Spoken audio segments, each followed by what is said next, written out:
اظهارات شیخ عبدالعزیز مفتی عربستان سعودی که گفت ایرانی ها مسلمان نیستند تنش ها میان ریاض و تهران را بیشتر کرده است.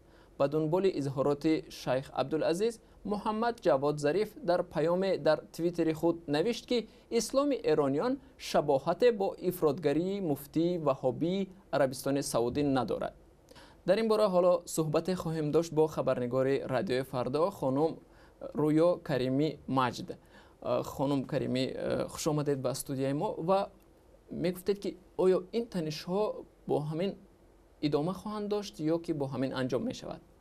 خب اونطور که به نظر میرسه اصل تنش ها با صحبت های آیت الله خامنه ای رهبر جمهوری اسلامی یک بار دیگه شدت پیدا کرده. آقای خامنه ای روز دوشنبه در پیامی که به مناسبت آغاز هفته حج در ایران داشتن این مسئله رو مطرح کردن که عربستان در قبال حادثه‌ای که سال گذشته در منی اتفاق افتاد در زمان حج حتی یک معذرت خواهی خشک و خالی هم از قربانیان به عمل نیاورده و این مسئله برای ایرانیان حداقل بسیار سخت و سنگین تمام شده. از طرف دیگه ایشون در سخنانشون حکومت عربستان رو شجره ملعونه نامیدند که در واقع به این معنا هستش که آل سعود از ابتدا تا به حال مورد لعن و نفرین خداوند بوده که به نظر میرسه در واقع این جملات و این انتسابات آقای خامنه ای به دولت آل سعود یکی از مهمترین عوامل مطرح شدن سخنان که شما پیش از اون اشاره کردید و مفتی عربستان بر اساس اون ایرانی ها رو مجوسی خوانده و اونها رو مسلمون ندونسته.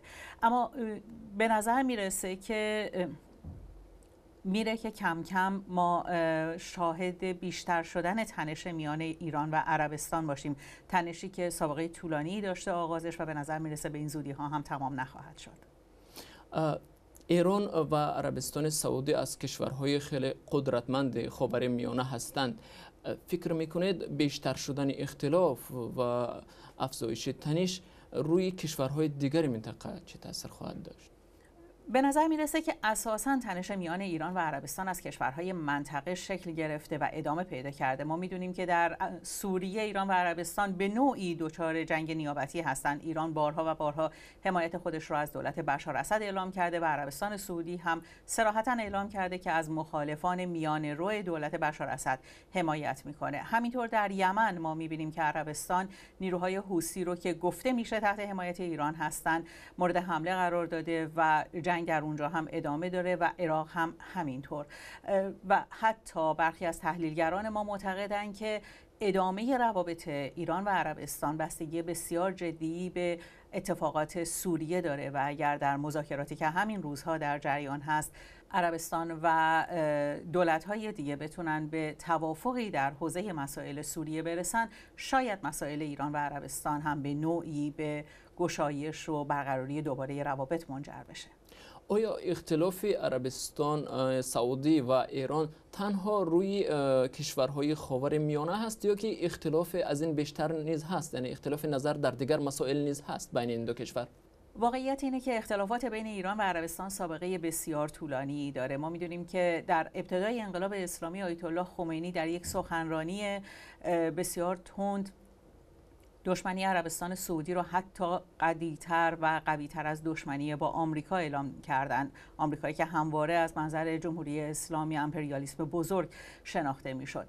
ما در سال 1366 خورشیدی فاجعه دیگه‌ای رو در مراسم حج شاهد بودیم که در اون درگیری مستقیم بین نیروهای نظامی انتظامی عربستان و نیروهای ایران حجاج ایرانی اونجا رقم خورد و بیش از 400 ایرانی در اون زمان کشته شدند. بعد از اون هم تنش‌های میان عربستان و ایران همچنان ادامه داشت و به نظر میرسه که بخشی از اون در سال گذشته برمیگرده به اعدام شیخ نمر، یک روحانی شیعه در عربستان که در پی اون سفارت عربستان در ایران به آتش کشیده شد و بعد از اون هم عملاً امسال بعد از نزدیک به 32 سال یک بار دیگه ایرانیان اجازه حضور در مراسم حج رو پیدا نکردند. باید ببینیم در تا پایان امسال و تا پایان مراسم حج چه رخدادهای جدیدی اتفاق خواهد افتاد و همونطور که پیش از این گفتم مذاکرات سوریه میتونه بسیار تاثیرگذار باشه. تشکر برای صحبت. خواهش میکنم.